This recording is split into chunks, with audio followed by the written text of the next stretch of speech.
Assembly జరుగుతున్న నేపథ్యంలో రాష్ట్ర వ్యాప్తంగా డప్పు కళాకారుల సమస్యలు తెలిపేందుకు ధర్నా చేపట్టామని ఆంధ్రప్రదేశ్ డప్పు కళాకారుల సంఘం రాష్ట్ర అధ్యక్షుడు ఆనందబాబు తెలిపారు. రాష్ట్రంలోని అన్ని జిల్లాల్లో జిల్లా డప్పు శిక్షణ కేంద్రాలు ఏర్పాటు చేయాలని డిమాండ్ చేశారు.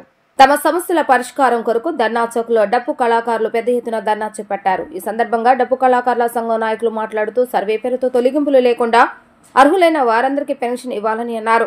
డప్పు కళాకారులందరికీ గుర్తింపు కార్డులు మంజూరు చేయాలని అన్నారు. ప్రభుత్వ పథకాల ప్రచారంలో భాగస్వామ్యం చేయాలని అన్నారు. పెన్షన్ను 7,000 పెంచి వయసును 45 సంవత్సరాలకు తగ్గించాలని అన్నారు. డప్ డ్రెస్ గజ్జలు ఇచ్చి డప్పు పండుగ నిర్వహించాలని డిమాండ్ చేశారు. రాష్ట్రంలోని అన్ని జిల్లాల్లో డప్పు శిక్షణ కేంద్రాలను ఏర్పాటు చేయాలని అన్నారు. డప్పు కళాకారుల సమస్యలపై రాష్ట్ర ప్రభుత్వం చర్చించాలని కోరారు.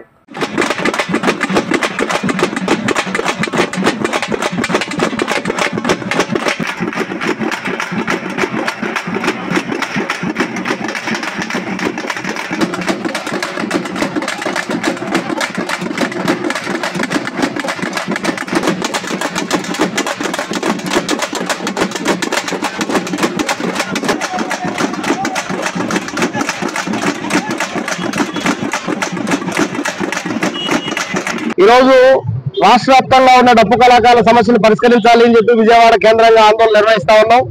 మా ఆందోళన ప్రధాన ఉద్దేశం, ఈరోజు రాష్ట్ర ప్రభుత్వం అధికారంలోకి వచ్చిన వెంటనే సామాజిక పెన్షన్లను 1,50,000 పెన్షన్లు తీసేస్తామని చెప్పేసి ప్రకటించింది. మొత్తం గ్రామీణ ప్రాంతాల్లో చూస్తే ఇప్పటికే సర్వేల పేరుతో మొదలు పెట్టారు. మరి ఎవరు పెన్షన్లు తీసేస్తున్నారు అంటే నోరు లేని వాళ్ళు, అడగలేని వాళ్ళు, ఇప్పటికే అర్ధరాంతరానికి గురవుతున్నటువంటి వాళ్ళు, నిరుపేదలుగా ఉన్నటువంటి డప్పు కళాకారుల పైన పడ్డారు. మీరు సర్టిఫికెట్ ఇవ్వండి అని చెప్పేసి చెప్తా ఉన్నారు. ఎవరిచ్చారండి మాకు సర్టిఫికెట్ మీకు చూపించడానికి? ఏ ప్రభుత్వం మాకు సర్టిఫికెట్ ఇచ్చింది? ప్రభుత్వాలు ఏమో సర్టిఫికెట్లు ఇవ్వవు, కానీ మీరు సర్టిఫికెట్ తీసుకొచ్చి చూపించండి అని చెప్పేసి అడుగుతా ఉన్నారు. కాబట్టి ఇలాంటి ప్రయత్నాలు మీరు చేయకండి. డప్పు కళాకారులు ఎవరైతే అర్హులుగా ఉన్నటువంటి వాళ్ళు ఉన్నారో ఆ డప్పు కళాకారుల పెన్షన్లను కొనసాగించాలని చెప్పేసి మేము డిమాండ్ చేస్తా ఉన్నాం.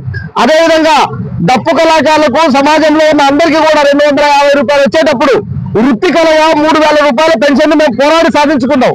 కానీ ఈ రోజు పెన్షన్ కేవలం 4,000 రూపాయలు మాత్రమే వస్తుంది. అందరితో సమానంగా వస్తుంది వృత్తి పెన్షన్. వృత్తి కళాకారులకు ఇచ్చేటువంటి పెన్షన్ 7,000 రూపాయలకు పెంచాలని చెప్పేసి మేము డిమాండ్ చేస్తా ఉన్నాం. అదేవిధంగా పెన్షన్ వయసు 45 సంవత్సరాలకే తగ్గించాలి అని చెప్తా ఉన్నాం. ఈరోజు సమాజంలో ప్రభుత్వం అనేక రకాల పథకాల ప్రచారం నిర్వహిస్తూ ఉంటది. కాబట్టి ఆ పథకాల ప్రచారంలో డప్పు కళాకారులకు ప్రధానమైన భాగస్వామ్యం కల్పించాలని చెప్పేసి కోరుతా ఉన్నాం. డప్పు వృత్తి లేనప్పుడు, ఈ వృత్తి లేనప్పుడు 2 ఎకరాల భూమి ఇస్తే రకంగా ఆత్మగౌరవంగా బతకడానికి అవకాశం ఉంటుంది.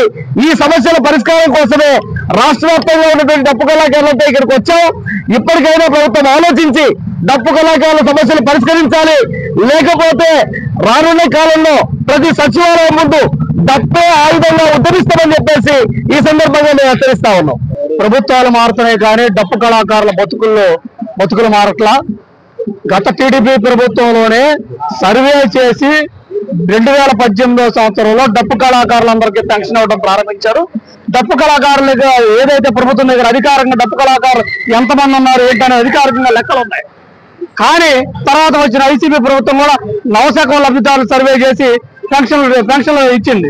కానీ ఇప్పుడు కొత్తగా డప్పు కళాకారులకి, చర్మకారులకి ఇలా అందరికీ పెన్షన్ల తొలగింపు పేరుతో, సర్వే పేరుతో సచివాలయాలకు పిలిపించి సచివాలయాల దగ్గర డప్పు కొట్టి చూపించమంటూ కించపరిచే విధంగా వ్యవహరించడం, అదే క్రమంలో పెన్షన్ల తొలగింపు ప్రక్రియ ప్రారంభించారు.